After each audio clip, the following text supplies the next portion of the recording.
In 2015, a successful and accomplished pediatric dentist finds love with someone in her field. But as the flame for her new love grew, a secret and uncontrolled hatred for her happiness grew faster. This, on today's episode of The Life They Stole.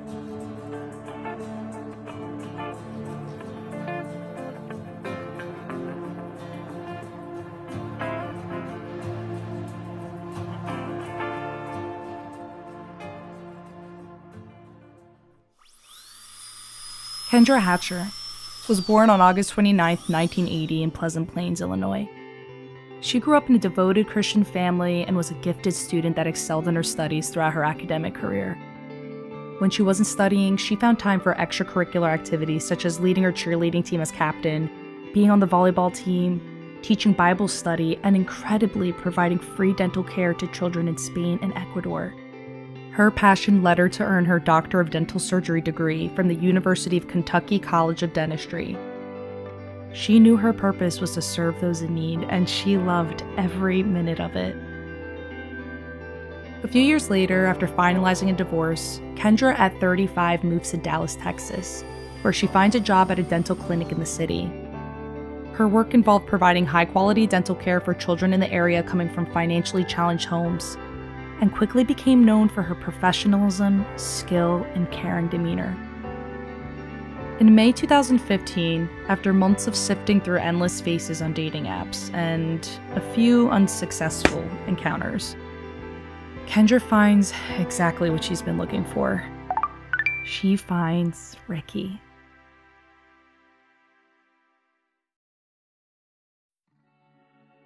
Ricky Paniagua, a dermatologist and Stanford graduate.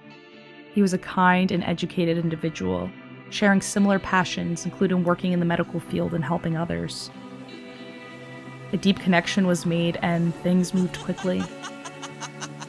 A note Kendra wrote to him summed up her feelings perfectly. It goes, "And then my soul saw you." And it kind of went, "Oh, there you are. I've been looking for you."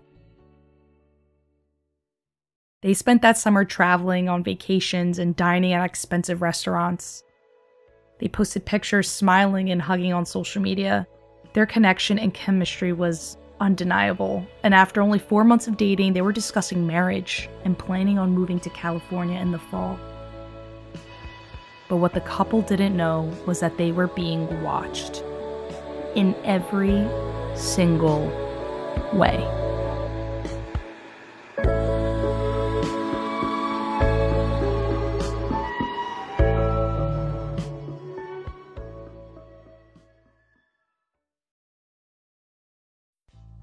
Brendadelgado was born in central Mexico and moved to Texas in 1982 as a child. She grew up in a more impoverished area known as Pleasant Grove. She excelled in school and was liked by her teachers, and had aspirations of becoming a physician, but her family was in no position financially to help pursue her desired career. Instead, she opted to become a licensed dental hygienist. In August of 2012, with a selective taste and using a dating app, she met a doctor by the name of Ricky. She thought she found the one. Within 3 months, they lived together and she invested a lot into the relationship, and already couldn't see a future without Ricky.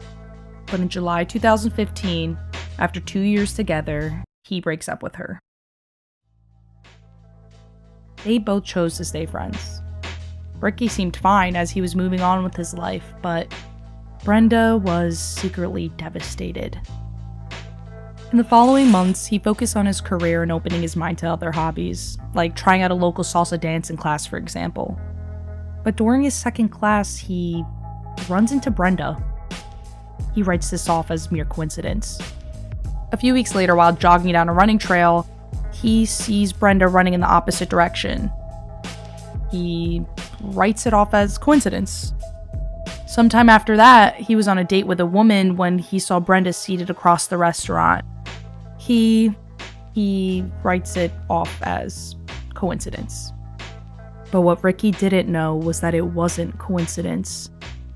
Brenda had the passwords to his email and other accounts, like his iCloud account. a key to his apartment, was tracking his phone, and monitoring his dating activities. And a few weeks later, Ricky sent Brenda an email explaining he found a new girlfriend and their relationship is going very well. He never mentioned Kendra's name, but he didn't have to. She already knew more about Kendra than he could ever imagine. Brenda pretended to take it well, but the obsessing and spying was taken to the next level. She couldn't understand why he was so much happier and more in love with Kendra than he ever was with her, why he didn't do a fraction of the things with her as he did now with his new girlfriend. She was stalking their socials and following the fast progression of love they had for one another. She couldn't take it. It became the only thing she thought and spoke about and would talk about it with anyone that would listen. On a date with a car salesman named Roberto Menendez, Brenda spent the entire dinner talking about Ricky and Kendra. After their meal, she had him drive her to a parking lot outside Kendra's apartment, where Roberto said she was looking through the window the whole time, as if looking for someone. On another date, she asked the man if he knew someone who could hurt someone, and he responded with, "Whatever you're thinking, drop it." One day while meeting up with her cousin at a bar, she brought a metal baseball bat with her and asked him if he could threaten Kendra with it if she paid him. He declined.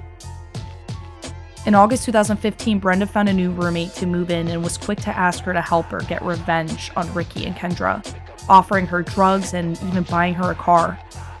She told the roommate her ideas, such as stabbing Kendra in the back of the neck with a hypodermic needle or beating her to death. The roommate moved out shortly after. Her friend, 23-year-old Crystal Cortez, visited the roommate at the apartment a few times before she left and was present during one of the many rants about the couple from Brenda. Brenda found a potential accomplice. She got closer with Crystal and eventually asked her if she would assist in Brenda's murder plot for $500. She agrees. Over a few days, they drove around Crystal's neighborhood asking various men they encountered if they would murder someone for payment, when they finally come across 31-year-old Christopher Love, a man with convictions for burglary, robbery, and assault. Brenda lies to Chris, saying she has connections to the Mexican cartel and offers him $3,000 to join the plot. He agreed and let her know he had his own pistol. Brenda then comes up with her plan.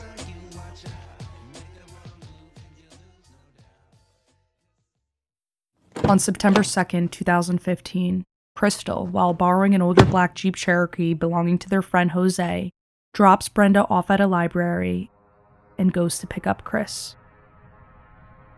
They drive to Kendra's apartment building and wait outside the garage in a lot across the street.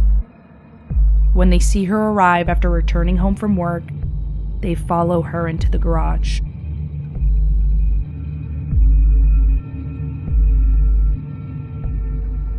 As Kendra exits her car, Chris runs up to her and pretends to be robbing her. And as she pleads for her life with her arms above her, he shoots her in the head, killing her instantly. He steals her purse, jumps back into the car, and they flee the scene.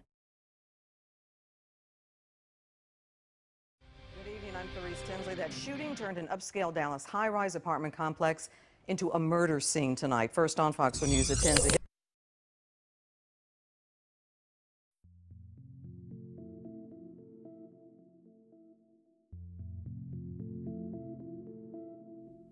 Ricky's love was gone. Stolen. Because of how similar we were. From a professional standpoint, from a spiritual standpoint, from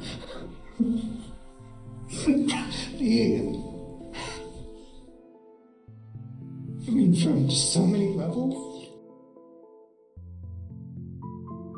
It was hard to grasp the idea of anyone hurting Kendra, yet alone ending her life. All police had to go off of was a blurry CCTV video of the vehicle used in the shooting. They didn't have any suspects until one of the detectives on the case gets a call. Someone recognized the car. It was Jose Ortiz, the owner. He quickly tells them that he was only lending the car to his friends and gave them the names of Brenda and Crystal. He explained how he was asked to lend them the car, which he did, having no idea his vehicle was going to be used in someone's sinister plot. Police speak with Crystal first. She came clean about Brenda paying her and Chris to rob Kendra. She lied and swore she had no idea it would turn into murder. Learning about Chris, they execute a search on his apartment and arrest him after finding the gun used to shoot Kendra in the glove box of his car. And now it was all eyes for Brenda, but she was nowhere to be found.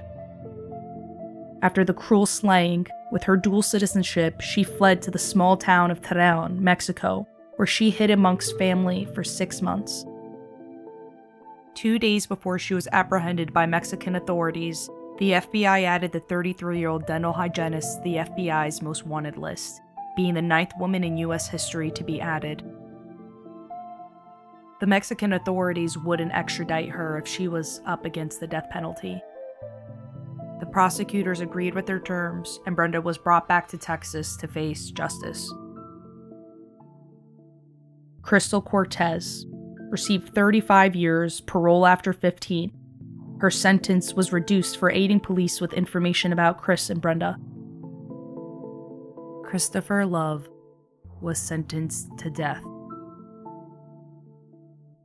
And for Brenda, it took jurors only 20 minutes to return a guilty verdict for capital murder. I have no motive. I have no motive. You have plenty of motive. Motive is what drives something. What drives you? Sometimes it's hate. Sometimes it's love. Sometimes it's greed. In this situation, I don't think it was greed. I think it was hate. Maybe he didn't want a dental hygienist anymore. Maybe he wanted a dentist. But for whatever reason, you weren't good enough for him. And that's a hard pill to swallow. It's very hard to swallow. For you to be able to look in the mirror and say, what is it that she has that I don't have? I mean, I don't have any feelings like you were saying. I really don't have any. Like, I didn't even know who the girl was. Brenda got life in prison without parole. She so badly wanted a life with Ricky, but she got one behind bars instead.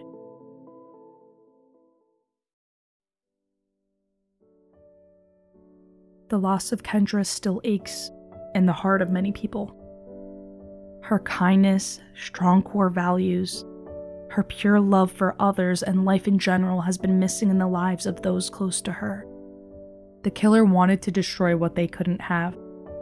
But what they didn't know was when good people die, they never truly leave us. There are some things that death will never touch.